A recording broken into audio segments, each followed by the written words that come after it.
$300 million? Is that what it is? Does he want $1 billion? And COB is David Miscavige. I mean, is that it? Is it just his power hard on?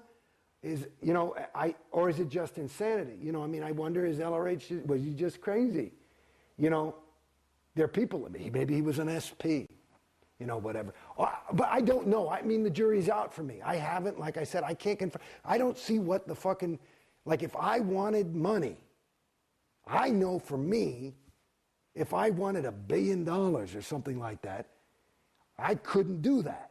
That wouldn't be a way for me to, you see what I'm saying? I couldn't do it. I'd probably kill myself. You know what I mean? I just couldn't live with myself like that. I certainly couldn't look my son in the eye. You know what I mean? But that's me. And maybe that's me, PTS. Maybe I'm fucked up. Maybe that's my conscience, whatever the fuck that is. But do you see what I'm saying? I don't know. I haven't quite had that confront of truth or evil, depending on what you want. But I don't know what the fuck anybody wants out of it. Well, who's like all this money is a big thing. Where does it go? We see recently there was a video released of Tom Cruise's birthday aboard the Free Winds, and I understand that there was 6 figures spent on the birthday party for Tom, and that's parishioners' money going to keep Tom Cruise happy. Well, they figure that's worth it. According to him, he brings in just him being Tom Cruise. Per their viewpoint, he probably brings in $100,000 a day for this church in terms of interest and positive public relations, and so 6 figures ain't dick. Right. It's certainly. You could throw a party for him every day and it wouldn't really put a dent in their bank account.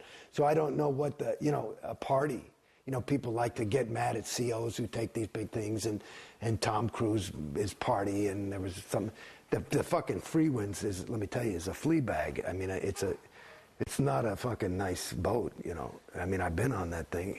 I got seasick every time. So. But speaking of Tom Cruise, you were talking earlier about your identity being stripped and being replaced with that of Scientologist, and certainly you can see that in Tom Cruise and in the recent videotape that was released. Yeah, but I would suspect that that's what's happened, and he was off for a while, and he's in gung-ho. I'm sure he went through a big ethics cycle and woke up, because he probably had some trouble with his wife and he found his ruin. I think I would just, maybe he has trouble with girls or something like that. That might be his whatever. I don't know. Anyway, he's... But at any rate, he seems like the, ideal of what a Scientologist should be. I mean, dedicated... Well, I was in there. COB called me the poster boy for Scientology. I was as gung-ho as you could get. How did it turn around for you? Why did you start to doubt? Well, it not only didn't work anymore, the more auditing I did, which I was more and more encouraged to do, the worse I got. I was starting to go fucking crazy. And it was fucking me up. How far up the bridge did you go? I'm a Class 5, OT5. I've done all my L's. Done a lot of, what do you call those fucking things? All those other courses, data series things, and blah, blah, blah. What's interesting to me? There was a big thing about maybe 2 years ago, or a year and a half ago, that everybody wanted you to listen to your congresses. Which is a Congress was this, meeting that LRH had starting in early 60s, and he would get a group of people together and he would give a series of lectures on X. And usually it all really had to do with clearing, because all the Congresses were having to do with clearing. And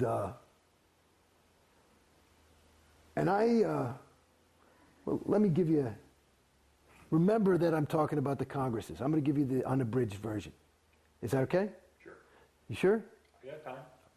Okay. When I was in that TR's course, my very first week in Scientology. Now, again, I'm an actor, so, you know, communication is something I kind of do for a living. So, and that's a whole course about communication. So I felt like I'm pretty good at this naturally. And one of the exercises is they use Alice in Wonderland, which has got full of these wild kind of sentences, and you take it and you read it to yourself and then you deliver it as your own. That's a TR1. TR2 is properly acknowledge somebody. So they say off with your head, and you say thank you to make sure they know it and end it, and there's all these other things. Now, here I was doing this TR. It happened to be TR2. And somebody said off with your head, and I said, my God, and they flunked me. And I said, why? And they said, you know, because you're showing, it's supposed to be just thank you, good, whatever. I said, no, read the fucking thing. It says appropriate acknowledgement.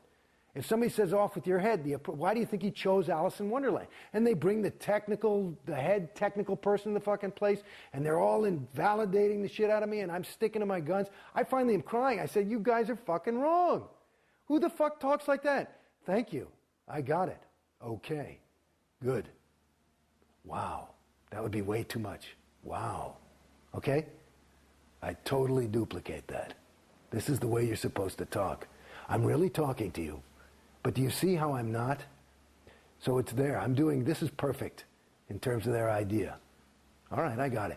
Okay, so that was good TRs. It wasn't excellent. Excellent TRs is more like this. You know, you're really conversational, but I'm not moving, and I'm really looking at you, and I'm ready for everything. And I don't blink, and I'm not really, your eyes stink. Okay? So it's that kind of fucking deal. Some gum wore Sue up. Anyway, that's just a private joke. You know that one, right? Anyway, Mu Gu Gai Pan. These are words that just you can talk gibberish in Scientology to help you learn your TRs. And one of the things written down is some gum wore Sue up. That's not a sentence. That's like written like Chinese, S-U-M.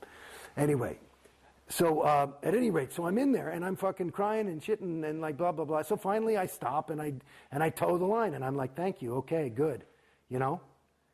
And then about 4 years later, in some event, COB, David Miscavige says, hey, there's been this big breakthrough in this golden age of tech. Fucking piece of shit. One of the things is, here's the real thing.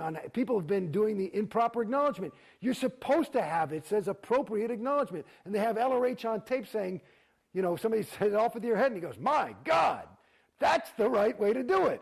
So here I was, this guy, first day of school, and I had it right. Now, cut two. You're asking me how I got out.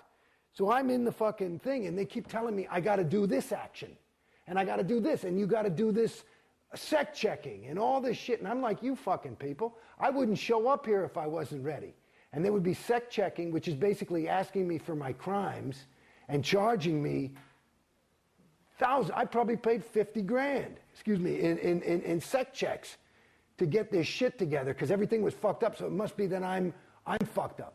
And I kept saying, these sec checks are killing me. And this is the standard tech now. This is the golden age of tech. And I finally just said, you know something, motherfuckers? I don't care. You could get LRH to fly down here back from fucking Target 2 and tell me that I am fucking doing it wrong. I am not going in session and doing this shit. You guys are fucking killing me. I am here to tell you, you're fucking me up. So I'm out of here until you fucking wake up. Okay? And then they come back to my house and they're offering me free auditing. I say, show me where free auditing is standard. You're not giving me standard tech. Now you want to fix it by more unstandard shit? Get the fuck out of here. You ask Griffey Blythe and the whole rest of those motherfuckers at AO if this is a lie. It's the fucking truth. And I'm out. And then they call, and I just went on course. Because I couldn't take any more of this fucking auditing. It was killing me. So then they come out with this thing. And they, Jason, you have to see this. I wouldn't even go to events, you know? Because me, I'm at events. Everybody's like, hey, how you doing? And I go, good. I just couldn't fucking lie anymore. I'm ready to fucking die, you know? And I told him, I'm not going. I can't participate. Because my role was like Jason Beghe. I couldn't be like, yeah, well, I'll tell you the truth. I'm fucked up. I hate OT5.